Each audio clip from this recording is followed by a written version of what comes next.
ദൈവനാമത്തിന് മഹത്വമുണ്ടാകട്ടെ. ഇത് മാർച്ച് 11 രാവിലെ എല്ലാ ശ്രോതാക്കൾക്കും കർത്താവായ യേശു ക്രിസ്തുവിൻ്റെ നാമത്തിൽ സ്നേഹവന്ദനവും ശുഭദിനാശംസകളും അർപ്പിക്കുന്നു. ഇന്നത്തെ നമ്മുടെ ധ്യാനത്തിനായി നാം തിരഞ്ഞെടുത്തിരിക്കുന്ന പുറപ്പാട് പുസ്തകം 17-ാമത്തെ അധ്യായമാണ്. ഇസ്രയേലിന് അവിസ്മരണീയമായ അനുഭവങ്ങളാണ് ഉണ്ടായിരുന്നത്. അവരുടെ പ്രതികരണങ്ങളും അങ്ങനെ തന്നെയായിരുന്നു. ഇപ്പോഴിതാ അവർ മരുഭൂമിയിൽ വന്നിരിക്കുന്നു. വെള്ളമില്ലാതെ വന്ന ഒരു അവസ്ഥയാണ് അവർക്കുള്ളത്. അവർ ദാഹിച്ചു. മരുഭൂമിയിലെ വാസമെന്ന് പറയുന്നത്, മരുഭൂമിയിലെ ചൂട് ഭയങ്കരമാണ്, നമുക്കറിയാം. പെട്ടെന്ന് നമ്മുടെ ശരീരം ഡീഹൈഡ്രേറ്റഡ് ആകും. അങ്ങനെ കുഞ്ഞുങ്ങളൊക്കെ പാടി തളർന്ന് വീഴാനായിട്ട് തുടങ്ങും. വെള്ളമില്ലാതെ വന്നാലത്തെ സ്ഥിതി ഭയങ്കരമാണ്. ഇസ്രായേൽ മക്കൾക്ക് വെള്ളമില്ലാത്തതായിരിക്കുന്ന ഒരു സ്ഥലത്ത് വന്നു. മോശ ദൈവത്തോട് പ്രാർത്ഥിച്ചു. ഇസ്രായേൽ മക്കൾ എപ്പോഴും കല്ലെടുക്കുകയാണ്, മോശ കയറിയാൽ വെള്ളമില്ലാത്തത് കൊണ്ടുവന്നു, നീ എന്തിനാ ഞങ്ങളെ കൊണ്ടുവന്നത്? അതാണ് അവർക്ക് പറയാനുള്ളത്.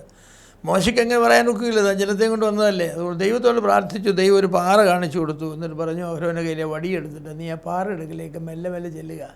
ഇസ്രായേലിലെ മൂപ്പന്മാരൊക്കെ ചുറ്റും നിൽക്കട്ടെ, അവർ കാണട്ടെ. എന്നിട്ട് നീ ആ പാറ അടിക്കണമെന്ന് പറഞ്ഞു. മോശ കൈ ഉയർത്തി പാറ അടിച്ചു. എന്താ സംഭവിച്ചതെന്നറിയാമോ?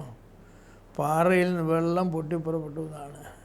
കിണറൊക്കെ കുഴിച്ച് ചെല്ലുന്നതായിരിക്കും ചില സന്ദർഭങ്ങളിൽ. വളരെ അടുത്ത് ചെന്ന് നിരാശപ്പെട്ടൊക്കെ ഇരിക്കുമ്പോഴാണ് ചിലപ്പോൾ ഒരു ചെറിയ പാറ കാണും. ആ പാറയെ അടിച്ചു പൊട്ടിക്കുമ്പോൾ ആ പാറയുടെ പിന്നിൽ നിന്നും തടഞ്ഞു നിന്നതായിരിക്കുന്ന ഉറവ് ജലം വളരെ ശക്തിയോടെ കിണറ്റിലേക്ക് പാഞ്ഞൊഴുകുന്ന കാഴ്ച എന്തൊരു സന്തോഷമാണെന്നറിയാമോ? ആ ഒരു സന്തോഷമാണ് ഇസ്രായേൽ മക്കൾക്കുണ്ടായിരുന്നത്. ചരിത്രത്തിൽ മറക്കാനാവാത്ത. അവരുടെ ഒരു ഭയങ്കര കലഹമായിരുന്നു. മെരിവയും മസയും ഒക്കെ അടിക്കപ്പെട്ട പാറ നമ്മുടെ കർത്താവായ യേശു ക്രിസ്തുവിൻ്റെ ഒരു ചിത്രമായിട്ടാണ് ഇരിക്കുന്നത്. പരാതി പറഞ്ഞു, ഇല്ല, ഒരു പാറയുണ്ട്. ആ പാറയെക്കുറിച്ച് നാം പിന്നാലെ പുതിയ നിമിത്തി വായിക്കുന്ന അവരെ അനുഗമിച്ച പാറ അത് ക്രിസ്തുവായിരുന്നു എന്നാണ്. ആ പാറയിൽ നിന്നാണ് അവർ ജലം കുടിച്ചത്. അവിടെയും ദൈവം പറഞ്ഞതനുസരിച്ചാൽ നമുക്ക് അനുഗ്രഹം ഉണ്ടാകും. അത് കഴിഞ്ഞ് ജനം എല്ലാം നന്നായി ക്ഷണിച്ചിരിക്കുന്ന ഒരു സമയമാണ്. അവരങ്ങനെ കടയാണ് അമാലേക്കരെന്ന് പറഞ്ഞതായിരിക്കും. ഒരു കൂട്ടം ആളുകൾ അവരുടെ യുദ്ധത്തിനായിട്ട് ഒരുങ്ങി വന്നു. ക്ഷീണിച്ചിരിക്കുന്ന ഇസ്രായേൽ ജനത്തോട് യുദ്ധം ചെയ്യാൻ മരുഭൂമിയിൽ വെച്ച് അതിനുള്ള ശക്തിയൊന്നും അവർക്കില്ല. പക്ഷേ അനിവാര്യമായി തീർന്നു. കാരണം ശത്രുക്കൾ ഇങ്ങോട്ട് വന്നതാണ്, അങ്ങോട്ട് കയറി ചെന്നതല്ല. അമാലേക്കർ യുദ്ധത്തിന് വന്നു. ന്യായീകരിക്കാനാവാത്തൊരു യുദ്ധമായിരുന്നു അത്. എന്നാൽ ഞാൻ പറയട്ടെ, ന്യായീകരിക്കാനാകാത്ത യുദ്ധങ്ങൾ നടത്തുന്ന ഏവർക്കും പരാജയമേ വരൂ. യുദ്ധത്തിനൊരു ന്യായം ഉണ്ടായിരിക്കണം. അമാലേക്കർക്ക് ഇസ്രായേലിനോട് യുദ്ധം ചെയ്യാൻ ഒരു ന്യായം ഉണ്ടായിരുന്നില്ല. പക്ഷേ അവർ യുദ്ധത്തിന് വന്നു ഓടി പരാജയപ്പെട്ടു. യുദ്ധം വളരെ മുറുകി. യോശുവയും അഹരോനും ഹൂരും അവരെ ഒരു മലയിൽ കയറി. യോശുവയാണ് ക്യാപ്റ്റനായിട്ട് യുദ്ധം നടത്തുന്നത്. താഴെ യുദ്ധം മലയിൽ യോശുവയും അഹരോനും ഹൂരും.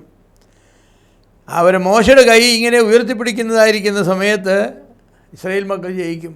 കുറച്ചു നേരം കഴിഞ്ഞപ്പോൾ കൈ താത്തിരുന്ന ചില നിമിഷങ്ങളിൽ അമാലേക്കരെ ജയിക്കും. ഒടുവിൽ ഒരു കാര്യം മനസ്സിലായി, മോശയുടെ കൈ ഉയർന്നു തന്നെ ഇരുന്നെങ്കിലേ സാധിക്കും. അതുകൊണ്ട് ഒരു കല്ലെടുത്ത് ആ കല്ലേൽ ഇങ്ങനെ വെച്ചിട്ട് അഹരോനും ഹൂരും ഈ മോശയുടെ കയ്യിൽ ഇങ്ങനെ താങ്ങി പിടിച്ചു.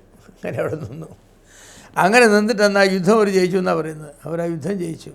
മോശയുടെ കരം ഉയർന്നിരിക്കുമ്പോൾ ഇസ്രായേൽ ജയിക്കും. മോശയുടെ കരം താഴുമ്പോൾ അമാലേക്ക് ജയിക്കും. ഒടുവിൽ പറഞ്ഞ പോലെ മോശയുടെ കൈ തളർന്നു. അഹരോനും ഹൂരും കല്ല് വെച്ച് മോശയുടെ കൈ ഉയർത്തിപ്പിടിച്ചു. അങ്ങനെ ജയം ഇസ്രായേലിന് ഉറപ്പായി. അമാലേക്കിൻ്റെ ഓർമ്മയെ ഭൂമിയിൽ നിന്നും ഛേദിച്ചു കളഞ്ഞു എന്നാണ്. ഇത് നമുക്കെല്ലാവർക്കും ഒരു പാഠമാണ്. ഒന്ന്, കാരണം കൂടാതെ ആവശ്യമില്ല നീതിരിക്കാനാവാത്ത ഒരു വഴക്കിനും ചെന്ന് ചാടരുത്. അമാലേക്കർ ചാടിയതാണ്. രണ്ടാമത്, നമ്മുടെ ശക്തി കൊണ്ടല്ല ജയം, പ്രാർത്ഥന കൊണ്ടാണ്. ഈ മോശയുടെ കൈ ഉയർത്തിപ്പിടിച്ചു എന്നൊക്കെ പറയുന്നത് മധ്യസ്ഥ പ്രാർത്ഥനയുടെ ഒരു നല്ല അടയാളമാണ്. നാം മറ്റുള്ളവർക്ക് വേണ്ടി ദൈവത്തിൻ്റെ കർത്താവിൻ്റെ യുദ്ധം നടത്തുന്ന ഒരുപാട് ദൈവമക്കളുണ്ട്, സുവിശേഷ വേല ചെയ്യുന്നവർ. അവർക്ക് വേണ്ടി നാം നമ്മുടെ കരങ്ങൾ ഉയർത്തിപ്പിടിക്കണം. നമ്മുടെ കരങ്ങളെ ഉയർത്തിപ്പിടിക്കണം. അവർക്ക് വേണ്ടി നാം പ്രാർത്ഥിക്കണം. അങ്ങനെ പ്രാർത്ഥിക്കുമ്പോൾ അവർക്ക് ജയം കിട്ടുന്നതാണ്.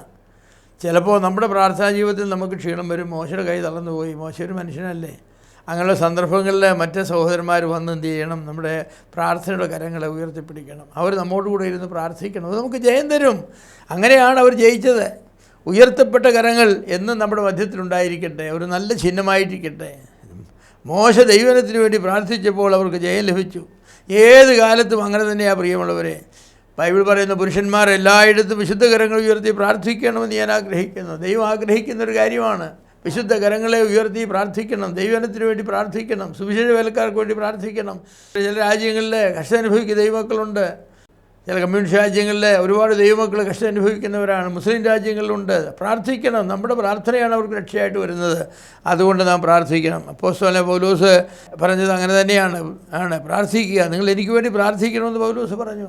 എൻ്റെ സുവിശേഷ ഘോഷം വിജയകരമായി നടത്തുവാൻ തക്കവണ്ണം, വചനം ഐശ്വര്യമായി ലഭിക്കുവാൻ തക്കവണ്ണം പ്രാർത്ഥിക്കണമെന്ന് പറഞ്ഞു. വിജയത്തിൻ്റെ ഉയർത്തപ്പെട്ട കൊടിയാണ് പ്രാർത്ഥന. യഹോവ നിസ്സി എന്ന് പറയുവാൻ കഴിയുന്നത് പ്രാർത്ഥിക്കുന്നവർക്ക് മാത്രമാണ്. അതെ, നമുക്കും നമ്മുടെ പോരാട്ടങ്ങളെ പ്രാർത്ഥന ജയിക്കാം. നമ്മുടെ പരാതി പറഞ്ഞുകൊണ്ട് കാര്യമില്ല, പരിഭവം പറഞ്ഞുകൊണ്ട് കാര്യമില്ല. പ്രാർത്ഥിക്കണം. പ്രാർത്ഥിക്കാനുള്ള മനസ്സാണ് നമുക്ക് ആവശ്യം. പ്രത്യേകിച്ച് സഭയുടെ നേതാക്കന്മാർ, നേതൃത്വത്തിലുള്ളവർ, മോശയും അഹരോനും ഹൂരും അവർ പ്രാർത്ഥിക്കണം.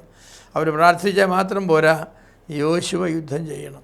ചില സമയത്ത് നമ്മൾ വേല ചെയ്യില്ല, പ്രാർത്ഥിക്കുക മാത്രമേ ഉള്ളൂ. മോശയും അഹരോനും ഹൂരും വേളിൽ പോയി പ്രാർത്ഥിക്കുകയും യോശുവ അതിൻ്റെ കൂടാരത്തിൽ പോയി കിടന്ന് ഉറങ്ങുകയും ചെയ്താൽ യുദ്ധം ജയിക്കുമോ? ജയിക്കുകയില്ല. യുദ്ധം ജയിക്കണമെങ്കിൽ യോശുവയും സൈന്യവും യുദ്ധം ചെയ്യണം.